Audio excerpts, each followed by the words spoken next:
The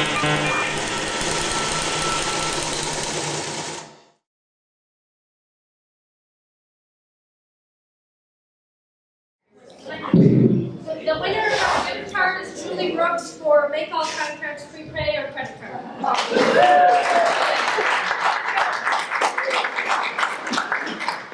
And Julie is treating to drinks the first round tonight.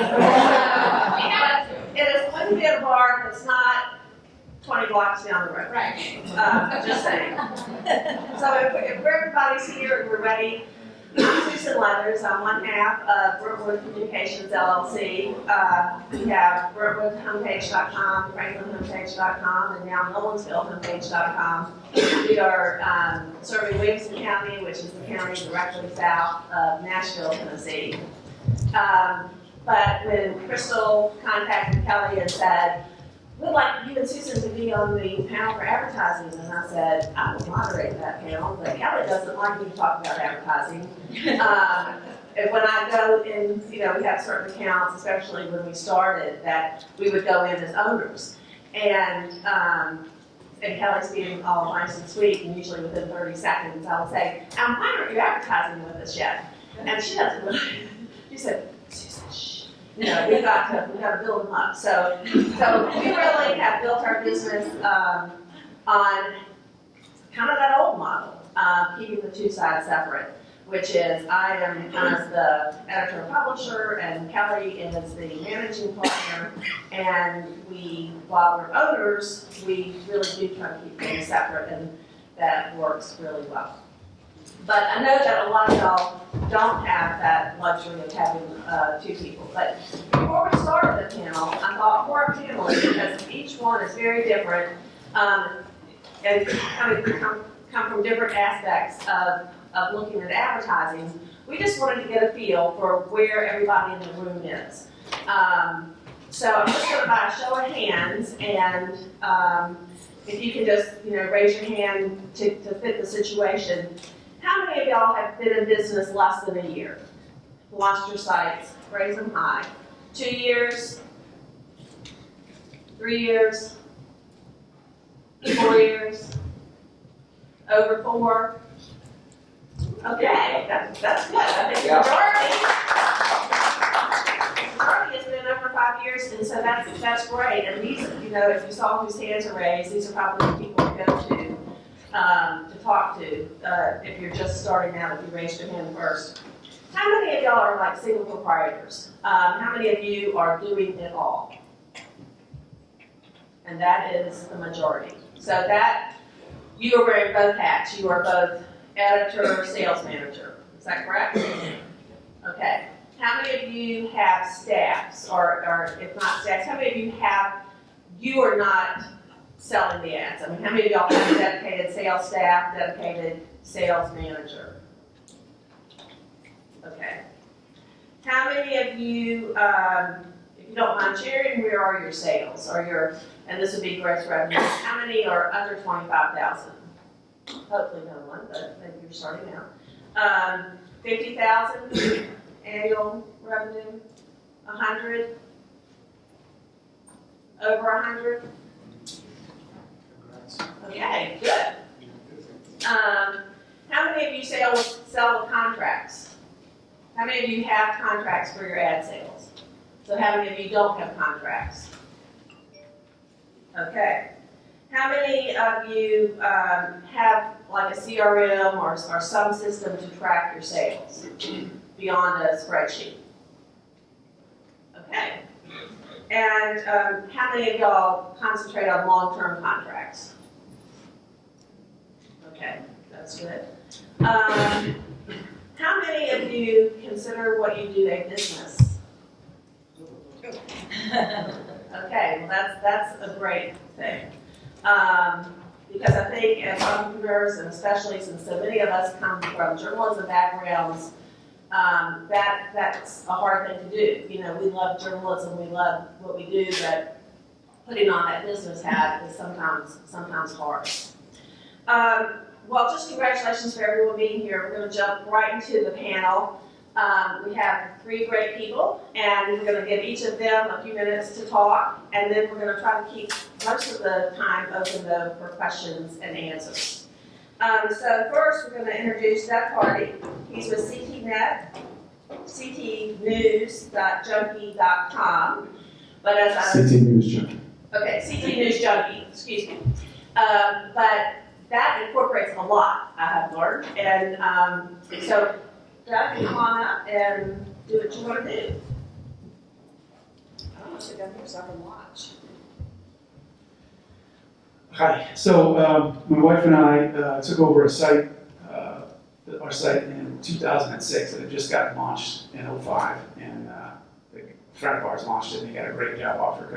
Couldn't say no. So we started working at it, and 3 years, no revenue. So don't feel bad if you're there, because that's how it works. Almost no traffic growth as well. My wife working for nothing for 3 years. And that first year we had $300 of revenue in advertising. So it's not that bad, first of all. And once we started growing, things started happening. We started marketing our content, and the rest is history. You just grow from there, and the tools all are being developed as we sit here, social networks, one and all. So, but essentially, after a while, we realized we were getting advertising inquiries and offers for buys that were larger than we could really ethically, comfortably take the money. In short-term ad buys for several $1,000s. We didn't really have the traffic to back it up. So we were using an ad server. We spread the wealth around to some local sites, and we realized that was also a business model. So we launched a separate company called the Independent Media Network. And there's a few sponsors here who are in that space as well. We're not to scale with local Yokel, but or even Broad Street, I think. But the key is we just started spreading some revenue around, and in that process, we realized that we had already created a wheel on a few different things. So we started helping some of these sites, and essentially, the most important transition you can make, and this is the main gist of what I'm going to talk about, is selling flat rate versus CPM, cost per thousand. Can I get a show of hands of people who are selling on a cost per thousand basis? Not too many. Okay, and there's nothing wrong with that. It's a lot easier to explain it to advertisers when you go with flat rates. At some point, you're going to grow, and you're going to have an opportunity to make more money. And that's going to be based on the size of your audience. So we basically tell our members that once you hit 1,000 page views a day, this is when you can start talking about CPM. And you know what, there may be some different ideas on that in this room. I don't know if people think that it should be higher or not, but essentially using an ad server gives you the opportunity to measure your ad impressions, and you can actually base your flat rates on some sort of traffic data. And this is what we recommend. I mean, stick with flat rate as long as it's working. And if somebody comes to you and says, I want data on that, because eventually they're going to figure it out that, if you have no traffic and you're charging a large amount of money for advertising, they're eventually going to say, I'm not going to do this anymore because I'm not seeing any results. So we developed a really rudimentary tool, and I think Yokel has a browser-based one. I'm pretty sure. I think I got an email about that. Yeah, CPM calculator.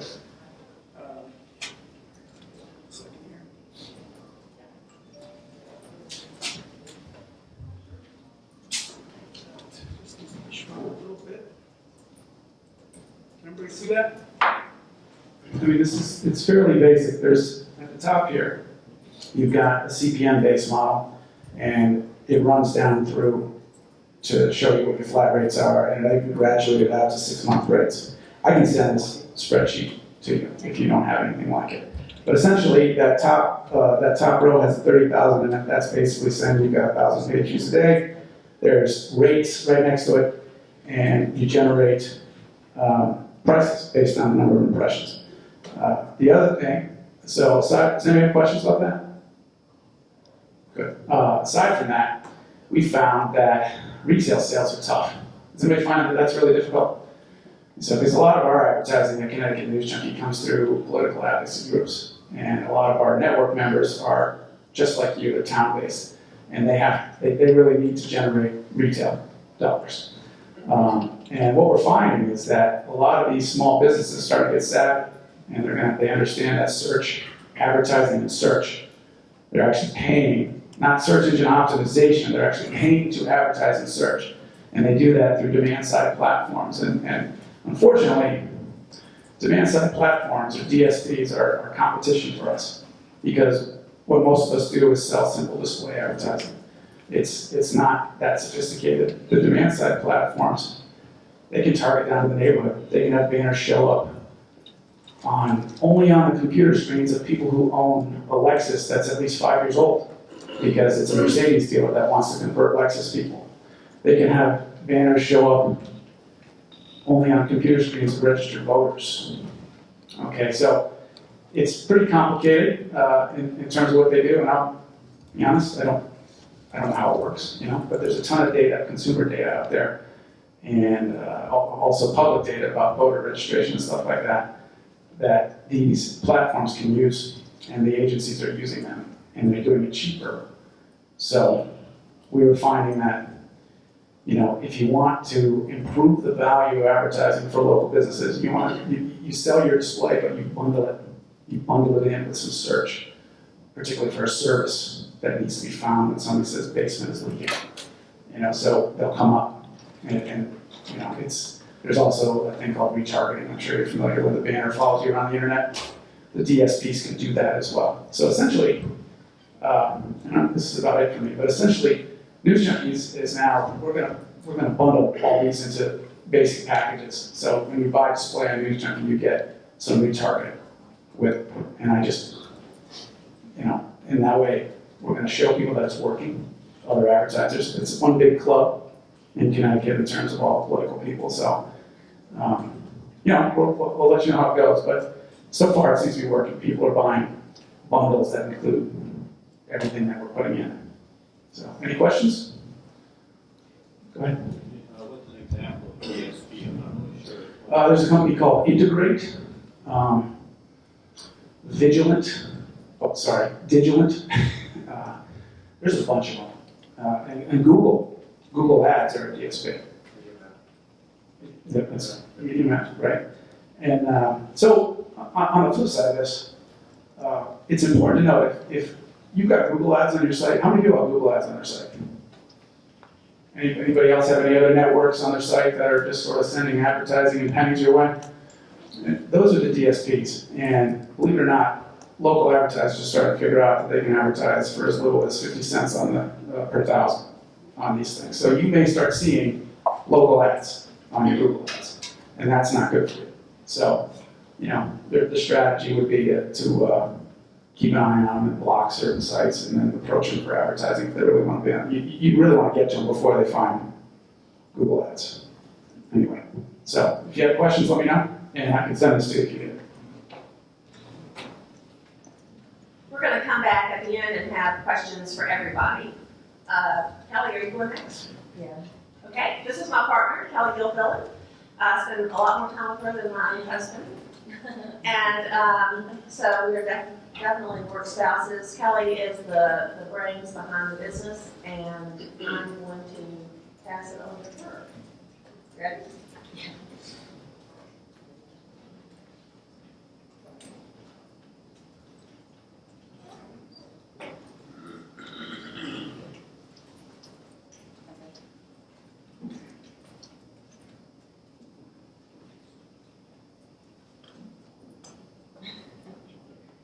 Yeah, we want to open them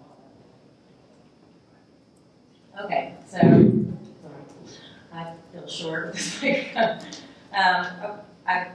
We don't have to look at the things.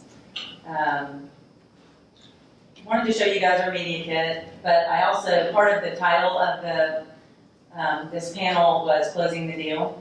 And that's my favorite thing to do. My favorite thing to do is not stand up here and talk in front of you. I'm really good one-on-one. I love to sell. It's fun for me. But I think the one thing that, if I can give you one thing that I think would help you close a deal, is having a value proposition. How many of you know what a value proposition is?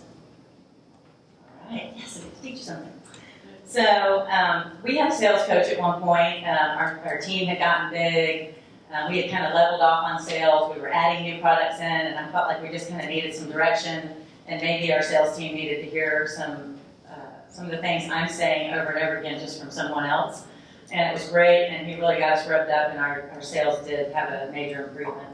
But the 3 questions that he asks to help you write your value proposition. It's very simple. You're basically selling yourself. You are the business, most of you. You raised your hands, right? So wanting to sell yourself, knowing what your value is, and then putting it in a way that you can convince your customer. You can sell somebody a $150 ad, but if they don't see the value in it, they're not going to stay with you. So if you can get them to understand your value, then you get the 1-year contract. Then you get the renewal.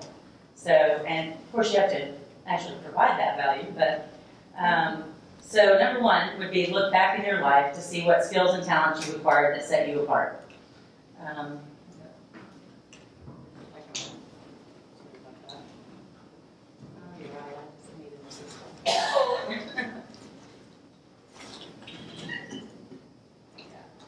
This is the same thing. So I just did our value proposition. I did this in like 5 minutes, so please don't hold it against me. So our value proposition is we've spent 4 years cultivating a relationship with our readers. And that is very important when it comes to the advertisers. If the readers aren't there, then they're not going to advertise, right? So, with our combined sites, we have 80,000 unique visitors. That is what our skills and talent have grown. And so that's what gives us our value.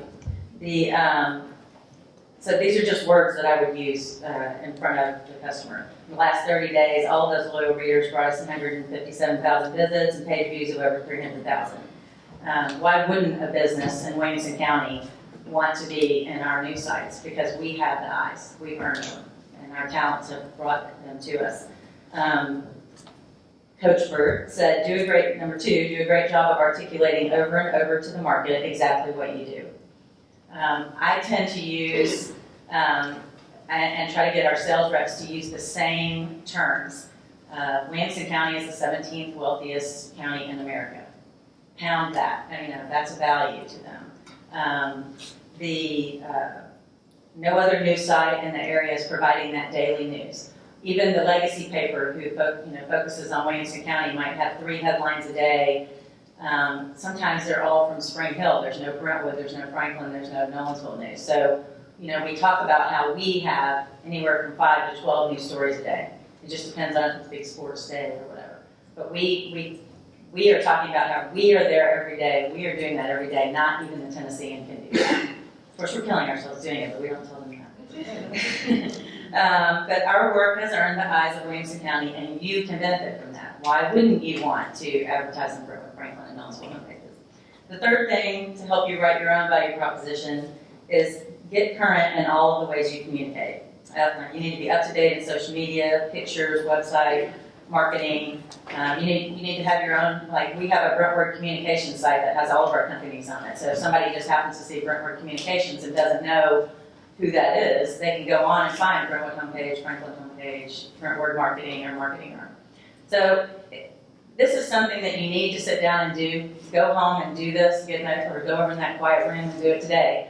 But give yourself a value proposition. And you need to come back to it every 6 months. Update your numbers. Update your the awards you received. Susan got one of the most influential people in Williamson County last year. That needs to be in your website. That needs to be in your value proposition. So think about what your value is and put it down on paper. And if you have a sales rep, they need to memorize it. So that's kind of my salesy pitch there. And then this is something I just kind of pulled together. I get all these emails and they're all salesy stuff, but they can be very inspiring. But I think one of the things that's really easy to do when you're a small business owner is think about exactly what's in front of you and not dream big. So I love this quote. Never heard of this guy before, but I love the quote. We can't think narrowly. We have to think in the biggest possible way. And so, and I do that about 24/7, and so I drive my partner crazy because I'm always thinking about what's next and what do we got to do. But I think one of the best things we did was get an advisory board. And they come from all different aspects. We've got an entrepreneur, we have a CEO who grows businesses to help sell them, we have a lawyer, we have a soccer mom, we have this advisory board. And what Crystal was saying earlier, they provide accountability, but they also help you dream big. You are in this box, and sometimes you can't see past that box. And so surround yourself with people who can help you think bigger, but accountability is pretty helpful too. So I think I'll skip that.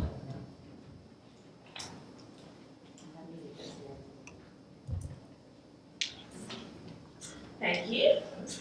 Now, Dick, you get the most obnoxious sock award, and if you see them, I'll tell you, because one of the reasons our partnership, Kelly and I, my partnership works is that we're alike in so many ways.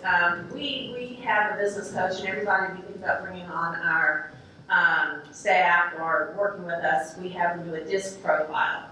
And I don't know if anybody familiar with DISC. It's kind of like a mini Myers-Briggs kind of thing. Well, when Kelly and I did ours, we are, I mean, you could put them over each other and they almost line up, and which is great and not great. But she is a UT family, and my husband works with the Vanderbilt football team. So that is the only reason I mentioned your socks, and I think orange is pretty ugly. So, Go Big Orange. and go Boars tomorrow. We're playing Missouri. Who's somebody's here from Missouri?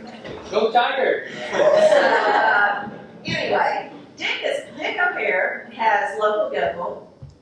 I keep wanting to say Yokel local, but and he comes from a totally different perspective. He had some interesting things to say during the 60 ideas in 60 minutes. So Dick, I'm going to introduce you and go for it. Thanks, Susan. So, yeah, that would be with that, thanks. Hi, everybody. I hear there's a big football game going on right up the street tomorrow. I think Northwestern's playing Ohio State. We've seen all these Ohio State t-shirts flying around town, which is pretty cool. And my blue socks were in the wash. And I think I might be listed as Doc O'Hare on the agenda, but I am there. Hopefully I don't get a new handle coming out of this. I just wanted to, I think I had a quick quip in the last section. My background is, as I kind of jokingly refer to, as a recovering big internet company guy. I've been in the media business for over 22 years. I started out with qualified circulation back in the 90s. So the big lesson there has taught me the value of publisher content.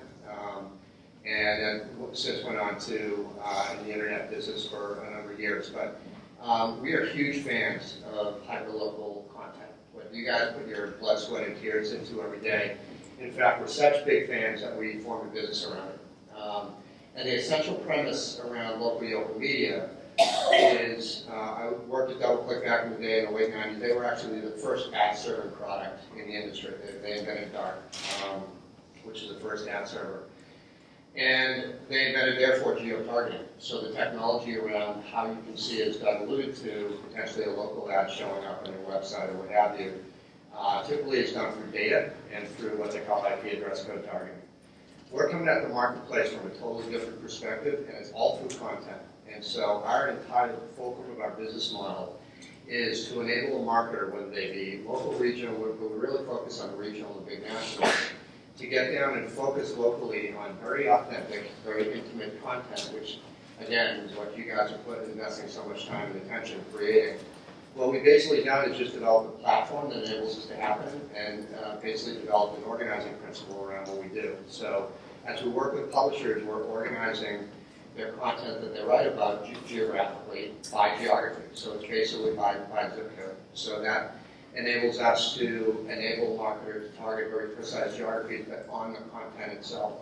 So as a result, we feel very passionately about the fact that there's an incredibly authentic and incredibly intimate way for a marketer to get into the hearts and minds of consumers that basically are immediately surrounding their store location or fall within a service area. And that's basically in a nutshell what our business model is. As Doug astutely points out, there's been fascinating changes in the whole digital media, big word, ecosystem, if you will, that's been going on for a number of years. And frankly, it's been very fascinating to watch. But I do come from a perspective of calling on big digital agencies for a living back, the OMDs and the Digitoxes, maybe you haven't even heard of some of these companies. But they basically represent some of the big brands. And what's important to the bigger marketers, even the regional guys, and maybe if you're calling on agencies, you might experience this to a certain extent, is they need things like standards, and they need things like efficiency, and they need things that basically makes their job easier. And what happened, the big challenge that's existed for a long time in the hyperlocal space is media planning is really hard. And when you get down to the level of granularity that oftentimes hyperlocal websites are representing, it's just incredibly inefficient for a marketer with any meaningful size budget to get down at any scale into those type of geographies. And that's the market need that we're looking to fill with what we do. So we, by nature, there is a network effect around what we do because there's strength in numbers. And so we represent you guys, in addition to things like websites and community newspapers, people who are really specializing in this level of content. And frankly, what we see is, and the reason why we've been able to grow as a business is the ads work. And that's the biggest takeaway that's awesome that I want to report back to you guys. Here's an example. We are on our 6th campaign with Princess Cruises, who is leveraging us to target geographic home ports that are very important to them. So they started in Los Angeles by calling on Optimedia, who's a huge digital media agency. And so they started with LA, then moved on to Houston, South Florida, and we're currently working on San Francisco. But the way we pitch them is we say, okay, LA is an important home port for you guys. Here's how we represent the metro Los Angeles local market. And we literally produced a list that was roughly about 47 URLs of sites like yours, sites some big, some small. In fact, the LA Times is actually represented there too. But what we consistently find, campaign in and campaign out, is the ad performance that especially the independent sites produce is typically orders of magnitude greater than the LA Times and the big metro level sites. That might be intuitive to some of you guys, might not be intuitive, but agencies are fascinated by it, and buyers are fascinated by it. And frankly, we do all the work. So they're like, we had Carl Rostar, who sold that campaign, who works for us out on the West Coast, was in recently, and she said, well, we have a couple updates on some of the sites, and do you want to hear about them? And the agency's like, no, you guys handle all that. We'll be fine. So the bottom line is, we think there are big media budgets for folks like yourself to tap into, but there just so happens to be a whole lot of friction in the line between lack of standards, lack of standard ad sizes. I brought up the point of privacy policies that typically bigger marketers want to see. So this typical checkbox that they need to have in place in order to feel comfortable advertising. So our game plan, and frankly our mission as a company, is to be a conduit between you guys and frankly what's happening in the bigger ecosystem of digital media, because there's bigger dollars there, and you guys deserve them, and you guys work, and we want to represent that voice in all honesty, and so far so good. But it's good. We're going through a lot of the stuff that you guys are. We're still a really small company. There's a whopping 12 of us. Head down every day. We've got 3 developers now. We raised a very modest amount of money in May, but anyway, we're huge believers in content-based targeting, not data-based targeting, and everything we hear on the DSP market. I know a lot of those guys. We found Chosen West, we found MediaMap, and everything else. There's big data going on, and big data targeting that's happening. Why? Because it's super efficient, and it's very easy to do from the big agency's perspective. But you know what else they're asking for? Is premium, what they call inventory, meaning the good stuff, the good publishers, and that's not just the CNNs of the world. You guys would fall into that bucket big time. But what they want is efficiency, standards, and basically you've got to make it easy for them. And so again, that's the big hole we're trying to fill in terms of what we're doing. Happy to talk to anybody about how you're thinking about your ad sales strategies and everything else. So we appreciate being here. Thanks. So I want to add one thing. I think the phrase is, when you get into a group, you become a one-stop shopping option. And the difficulty in organizing a media campaign, buying media online, is a lot of it is you got to sign a contract with every publisher. They're not going to find you. Target, national corporation is not going to come to you in one town and say, hey, let's have a meeting and sit down and sign an ad contract. So, and I guess the danger too is the scaling. Once they start buying impressions by the million, they want to pay a lot less for them. So, I guess to clarify what I was saying, if you can get yourself connected to a DSP, I mean, your own people can sell this stuff and upsell. You can earn more money. If you're going to sell an ad for $300, why not sell another 250,000 impressions on search?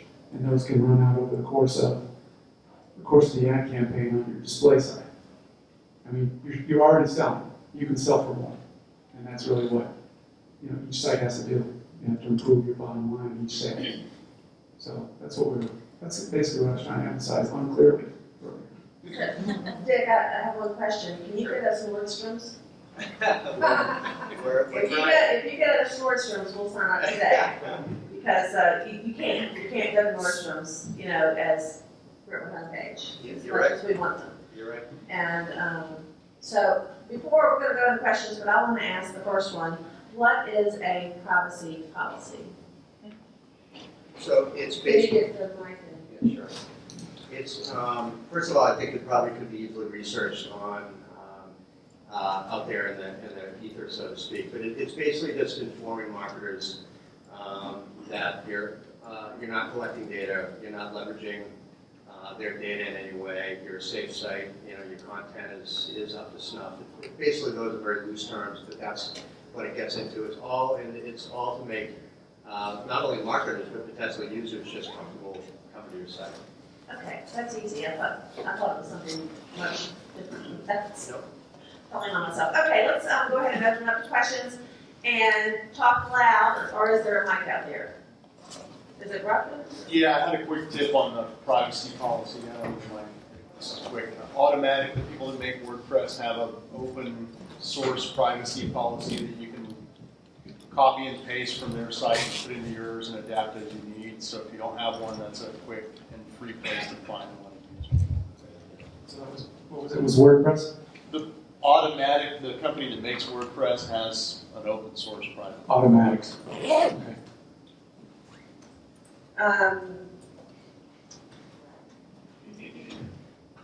Hi, Doug. My question is for you. So hang tight. Why? Actually, two questions. Why does most of your advertising come from political advocacy? And second question: when you talk about packaging and bundling, can you go into more detail about what you're packaging and bundling together, and what materials that you've been using to present that to clients? Okay, so we have a media kit, and I update it all the time. So, to be honest, every sale is different too. So don't rely on your kit to be the end-all, be-all thing. You have to be able to think on your feet and change stuff around. We're a political news site. We cover connected politics. We're not, per se, a town site, but a lot of our news is very locally oriented because Connecticut is a state with tiny municipalities with local rule, and they depend on money from the state. And the reason why the site came about is all the newspapers were cutting their capital coverage. So we have relationships with lots of local sites. We share content with them.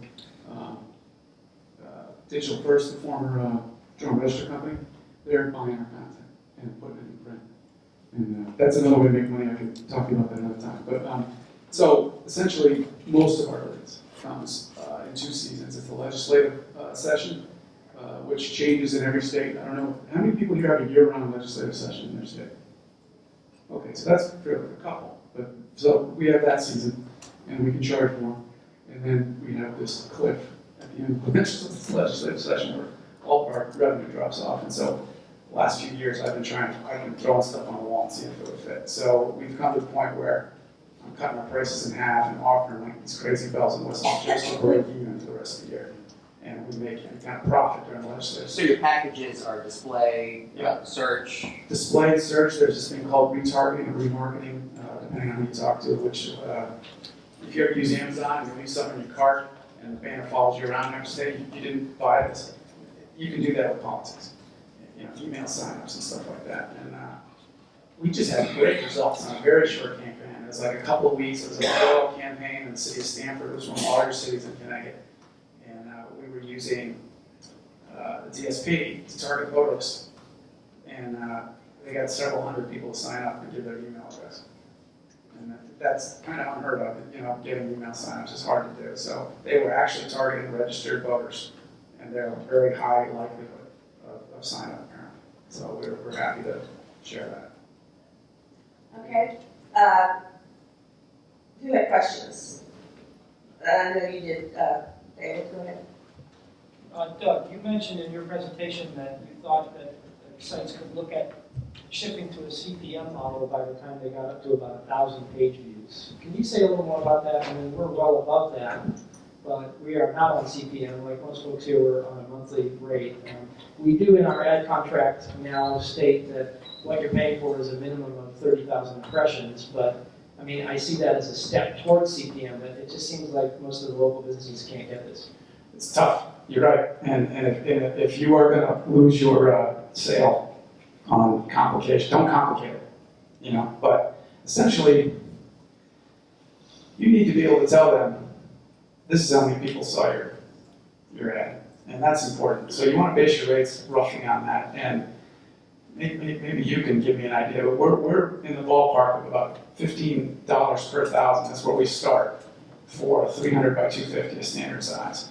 And we usually get beaten up on that a little bit. But if you charge, so if you're charging a flat rate, and it's going to turn out to be a really high rate sometimes if you don't have much traffic. But then the dynamic turns around. So if you've got 1,000 page views a day at $50, that's $50 for that ad.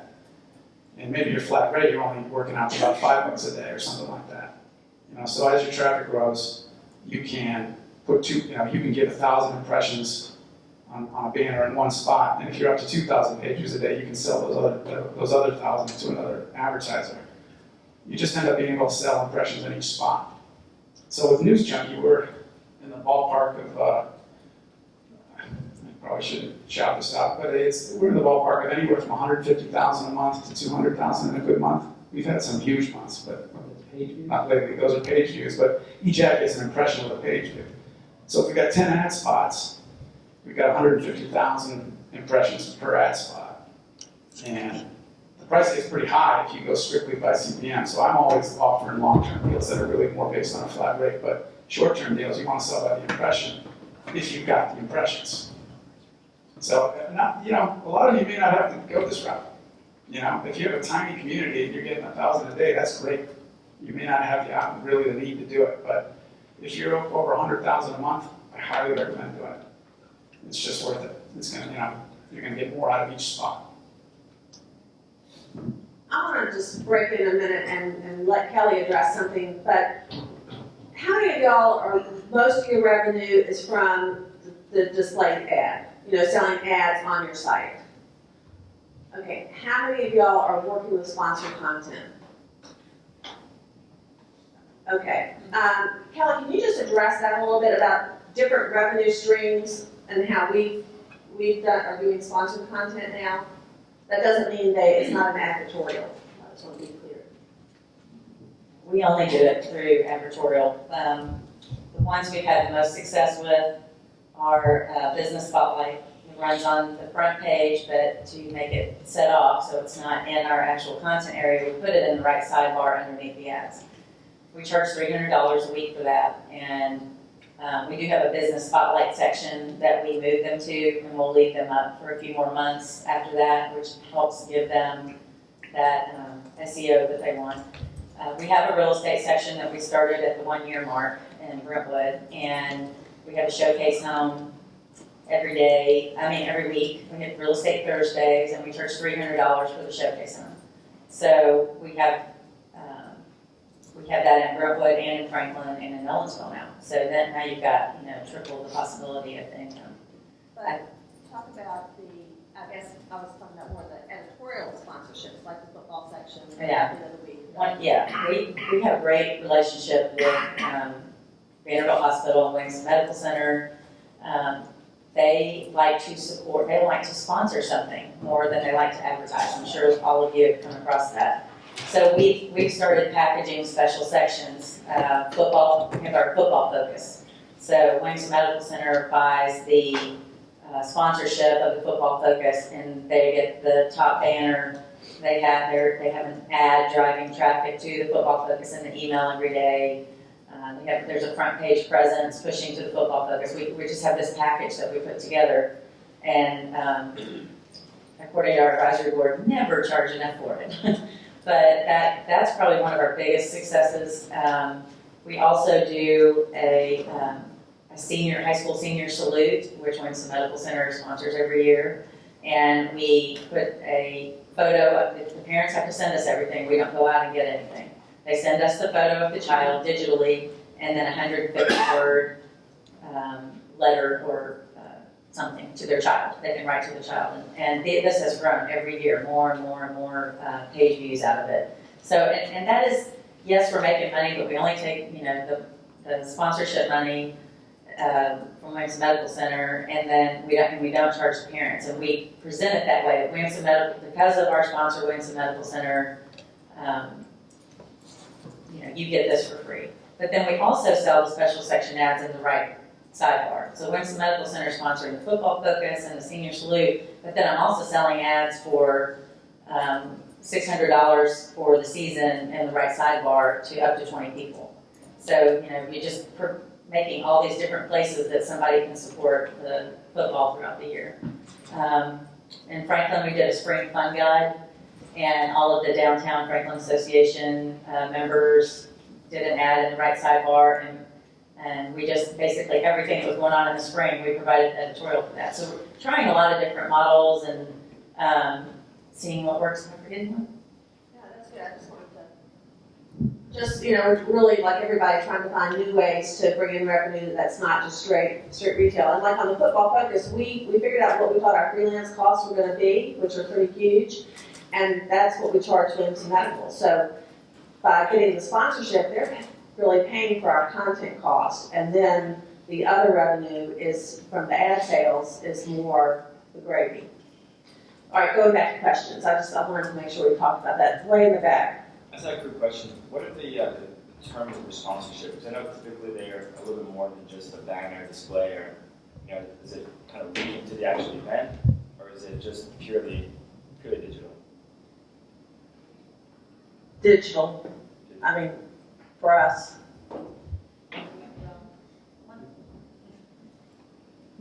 One thing we added, this is our 4th year, one thing we did add in was I went to the schools, and we had never given them any money for sponsorships.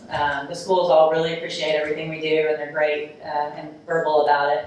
But we had never given any money to the schools to sponsor them, the football teams. And so we kind of took it a step further this year, tried to include it in our costs.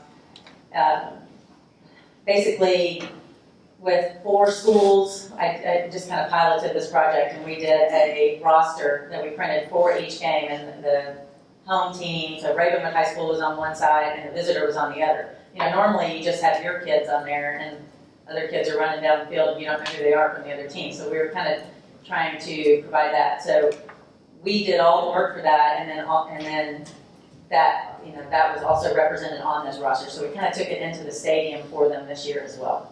It was just a little bit extra step. Questions, Teresa? Yeah, this is for Kelly and Susan. Have you ever gotten to a point in your 4 years where you've actually run out of ad inventory? And if so, how do you? I mean, it looks like you're thinking creatively about other ways to sell, which is what I'm trying to get my ad salesperson to do too. But what other examples? I mean, we've tried to do like sponsored posts. We haven't had anybody pick that up yet. We're working as many different angles as we can. What other suggestions would you have for somebody who's kind of facing that issue? We sold out, Kelly sold us out in the first 6 months of how we originally set up the site. So then we still sold, we've always sold front page being more, inside sections were less. And we were selling front page and inside. Well, we sold out both. And so then we went to targeted selling on the inside. I should be letting you talk about this. So people can buy schools and sports. They can buy news and business. They could buy, obits and community. And that it really increased our inventory, but it has been hell on the content side. So there are real advantages, disadvantages to that. because advertisers want fresh copy. So, the ad sales people want fresh copy. What do you mean you haven't had a new story of community, for 3 days? So, there are real pros and cons to it, and, and we're looking at everything now, so, One thing that we did to create a new revenue source was in December, we started a marketing arm of the company. And your sales reps are probably getting asked, or you are probably getting asked, I'd love to buy an ad, but my website looks like heck. So, until I redo my website, I don't want to do that. Well, we didn't have anybody on staff that could solve that problem for them. That there's also, well, how about you make yourself a Facebook page? And, if you can't afford to do your website, and just do a Facebook page, and that's free. You can, you have some consistent content on there, and you're solving that problem for them so that that's not an excuse to not buy. And it just got to be, I don't know how many times I sat down and started a Facebook page for my customer who I'm in love with because they're so cute and fun, and I love their store. So you had to turn that into a business. So we started Brentwood Marketing, which allowed us to also hire graphic artists that we could have on staff. And so Brentwood Marketing is actually making enough money that it's paying for my graphic artists. I'm providing that extra source of solving more problems for our people. That's when they love you, is when you help them solve their problems. But it is a revenue source. It's not, it's, I guess 9 months old now, and but we have created some real goodwill through that as well. But that was another product that we just started because there was a need. And everything we've done is because there was a need.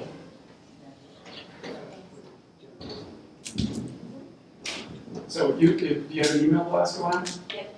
Do you have ads in it? We went in space, yeah. Okay, because that's how we even got started. We didn't get a single ad until somebody asked to advertise in our email. And we decided to marry that to the website. So every ad that was on the website appeared on the email down the column. That eventually now the website has a lot more traffic, but we only have one sponsor in the email, and we charge a lot more for it. So if you don't have an email, email blasts can go out automatically. This is easy money. You can just sell. You tell people how many your client, how many people are on the list. Constant Contact, MailChimp, all these companies will tell you how many people opened the email. It's not like an impression.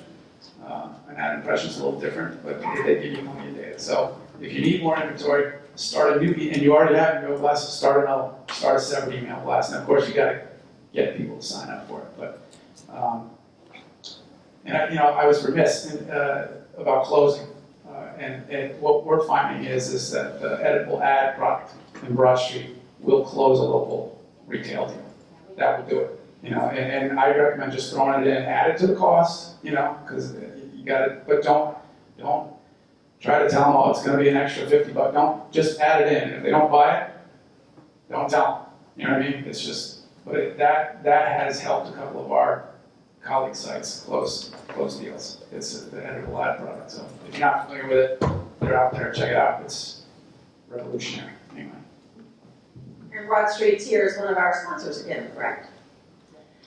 One more thing on email. We've always been set up on a monthly basis on our ads, and we try to strive to get 1 year, 6 month, 1 year contracts. We sell our email ads on a weekly basis. So it is a spot that if somebody wants a short-term deal, they have a sale for a week. So we get some of our email advertisers do not advertise in our regular site. So, that gives us another option, and it gives them kind of a one-shot spot, so think about that. Dick wanted to ask everybody a question. Yeah, just real quick. How many of you guys have had a wildly successful ad campaign on your site since you've been in business? Yeah. Or a successful ad campaign? In other words, the advertiser was really happy. Pretty much most everyone, right?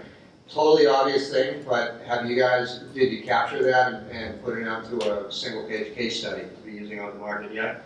Typically you have to ask their permission, but if it's really successful, nothing builds on success like success itself. So that's one thing to think about when you have really successful campaigns, ask their permission, try and capture it and keep building on that from a case study perspective, because that can be a really effective sales tool too.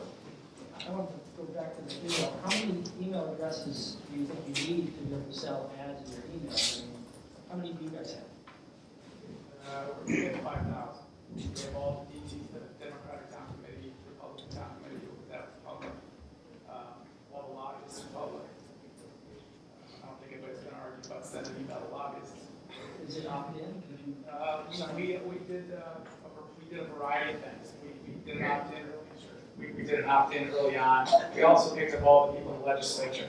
And on the town level, you want to get your teachers, you want to get your superintendent, you want to get your principals, you want to get all the key players in town. And send them, the first one says, hey, we'd like to send you this. And if they say no, then don't send it to them. But most of them, if it's not begging for money, they just continue to get it. We've had 5,000 goes out on Friday, and our morning one goes out to about 2,300. People almost never unsubscribe or report us for spam. So, I mean, and then people who have actually signed up and asked me to sign them up have also reported us as spam. So don't take it to heart. I think What's your pricing like? The audience is influential, and that political is pricey. You can charge more for political. And if your email is about politics, local politics, then you certainly could charge more than your typical rate. You can also get prepaid. And they have to prepay, especially in our campaign season. That we were talking about this. If they don't prepay, it's stressful. Right? Yeah, because especially during election, because you know what? If they lose, the chances are they're not going to pay. And that's standard across all media too. Right. So it's not news for anybody. So in that conflict that we had, this agency decided they were going to change. They've been prepaying for several years, and this year they decided we're not going to prepay because I don't know. They don't want. They don't give us a reason. They just sort of said this net 60 from now on, and so we had the big fight. You had a question. So yeah, question about what are you doing differently for mobile? Like I looked at Brentwood Home Page on podcast, and it says 40% of your traffic is mobile devices. Are you doing something different in advertising? How are you solving that? I didn't answer your question. We're charging like over $100 a day for that email, and if it's one day, we charge more. If they buy 11 or more days, we drop it down to about $80, and that seems to be a decent spot.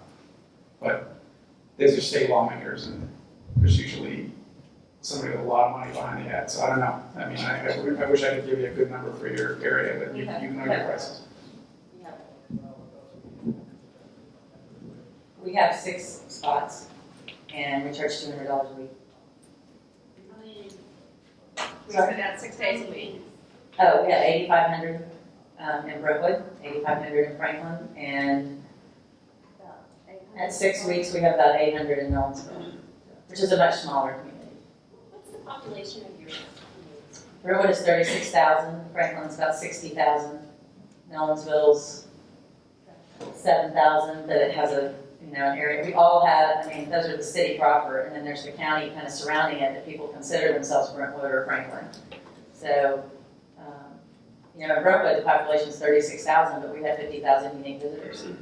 So Franklin's reading Brentwood, Brentwood's reading Franklin, Nolensville's always read Brentwood because they think they are a part of Brentwood, really. They share a high school, So there is some common readers in there, and some people get all 3 of our emails. They're big fans and they love it. In Nolensville, the new product, we're charging $100 a week. And that was with 0, I started that with 0 readers, so I was just crossing my fingers it worked. So we had a question about mobile a second ago. You're wondering what are your price for mobile ads?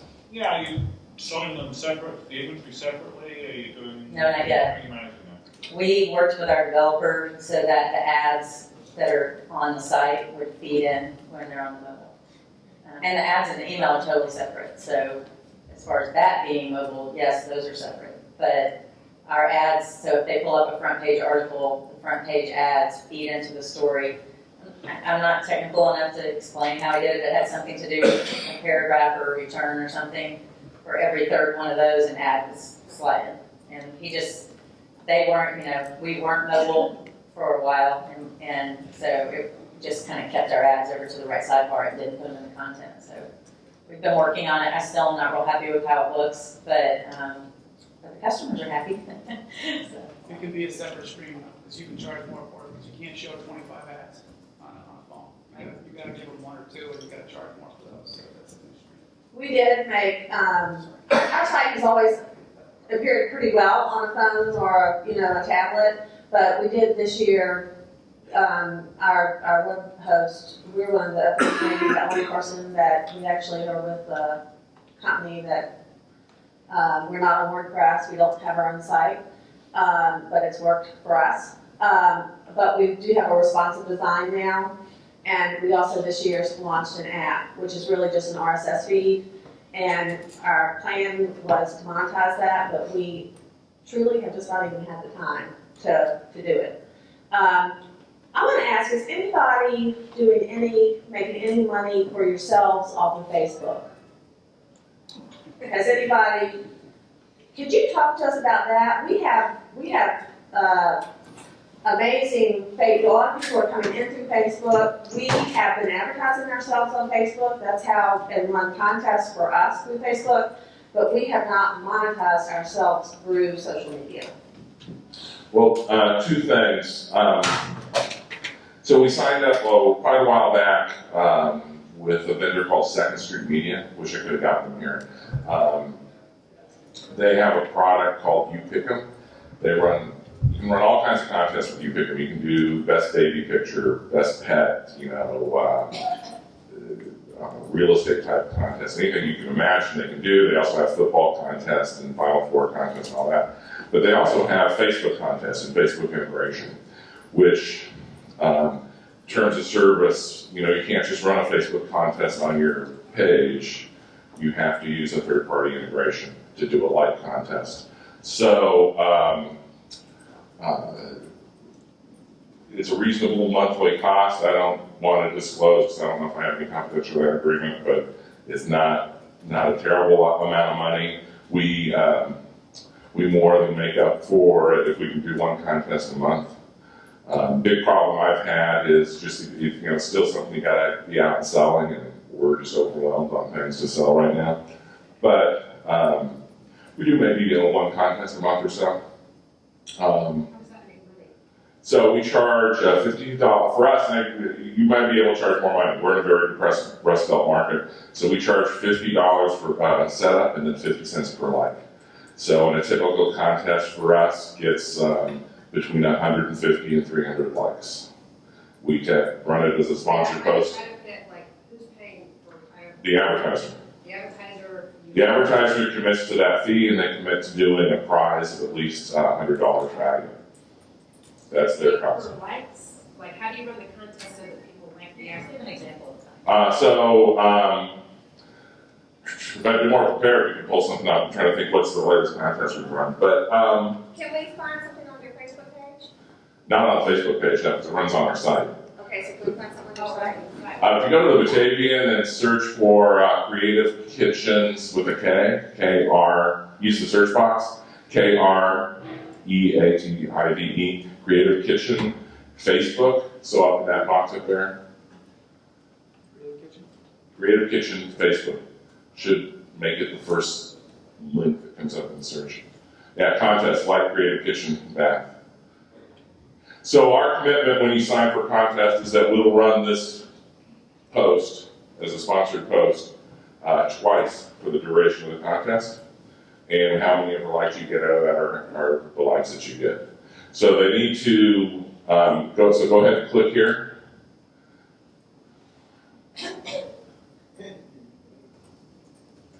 And that sends them over to Facebook. So this is third-party integration. Now we could, if we wanted, we haven't taken the time to do this, but you can create a graphic and have that same graphic here. So if they click like, so go ahead and click like. Sure, post up. You just liked it, you can go back and unlike it later.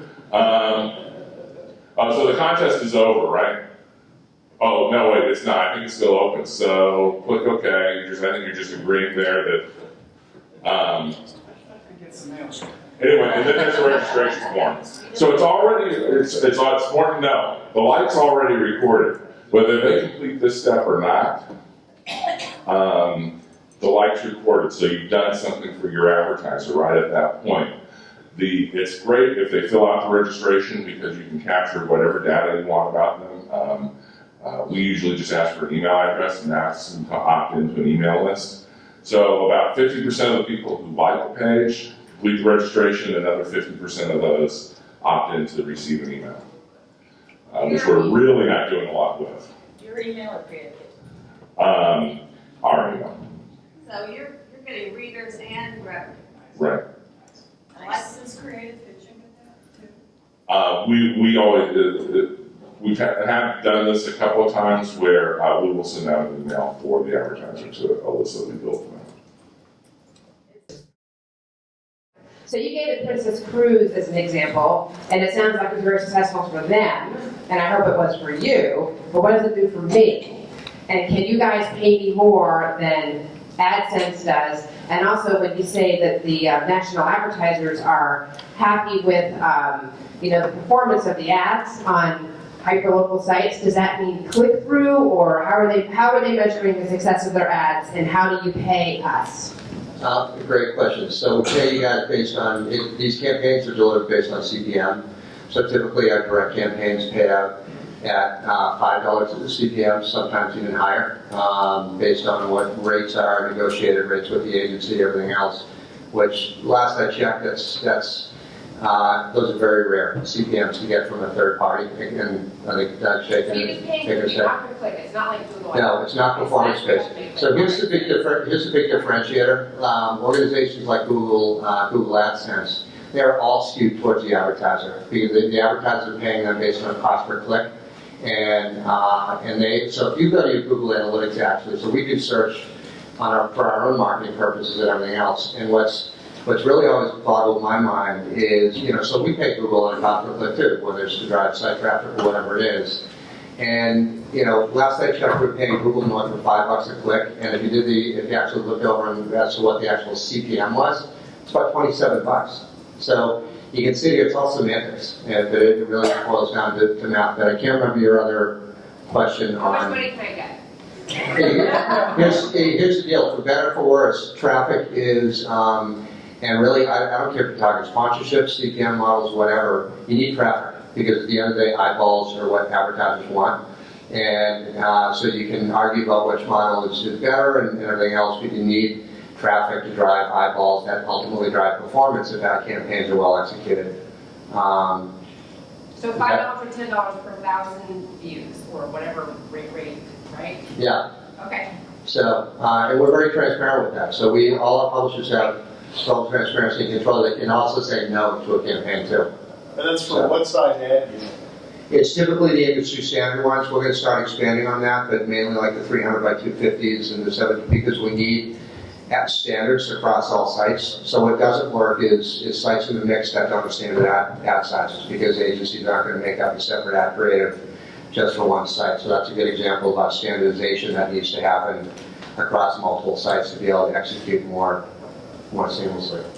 Same thing, 300 by 250 for our network, and so far we've managed to pay out no less than $5 per 1,000 for our members too. It feels like a miracle. Yeah, and it's hard to come by. It's a lot of work to get there too. We've gone 15 minutes over, but we started 15 minutes late, so I'm going to call it a wash. I want to just close with a few thoughts, and this is jumping back into the old journalist side of things. Content is king, and if you don't have content, you don't have value, and if you don't have value, you can't sell advertising. So, we have competitors in our area, but they're like just going on press releases and trying to sell ads around them, and none of them are making it. And we are giving true value to our readers, and so I just don't want that to get lost in the mix. And content is king. When we started.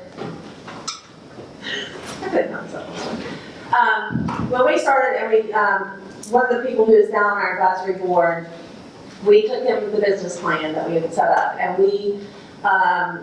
he's great with numbers and everything, and we said, go through this with us. And he said, are you going to be a business or are you going to be a hobby? And our answer was, well, we're going to be a business. But we have really learned that while we were busting our butts every day and totally being exhausted, It took us a little while.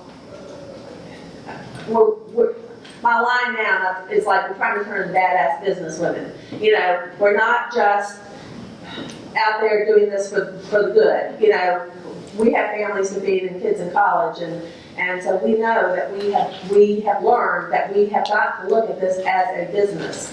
And if you're coming from the journalist side, sometimes that's hard. And I've mentioned this book several times, but we got a business coach about a year and a half in because we were just stuck. We didn't know where to go. And she said, go read the E-Myth. Has anybody read it? Read the what? It's called the E-Myth. And I'm sorry, I can't remember the name of the author. But it was written for us. And it talks about how you have got to get help. You cannot do everything if you are going to succeed because you're just going to burn out. And that's why so many small businesses fail. So, you know, think of yourself as a business. Go, if you can't do something yourself, go get help. I know you think you can't spend money, but if you don't, there is something to that. If you don't spend money, you can't make money. You know, you can't do it all. If you can't do it all yourselves, hire a salesperson. You know, because, and that person should make money for them, but mostly make money for you. So just wanted to throw those things out that Randy told us about. You got to work as an owner, as a business owner, you have to learn to work for the business, not in the business. And that's really hard for what we do. And only really in this last year have Kelly and I started working for the business, not so much in the business. But it's just you've got to get a business mentality, which is all about the revenue side, if you're going to stick around. And that book is E-Myth. So when you're looking for it, I mean, it really does inspire.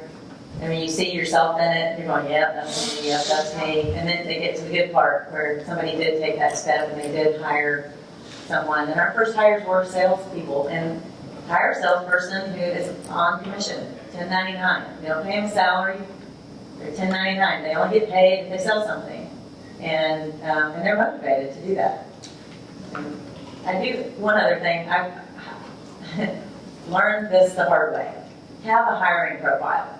Know what you're looking for. Know what's going to work for you and what's not going to work for you.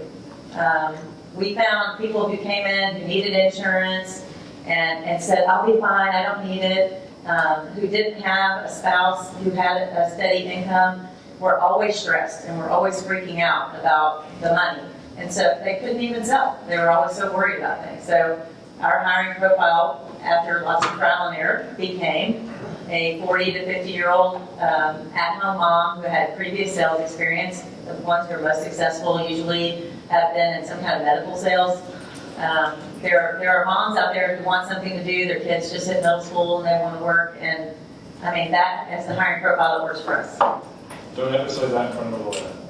Well, the word hire. Because both the age and the gender thing that you put in there. Well, we hire a lot of other ages and stuff. It's just this is, you know, that is what. Come out with that profile. Yeah. And don't undervalue yourselves. Our ad board tells us all the time that our rates aren't high enough, or we should do more. You know, and don't undervalue yourself.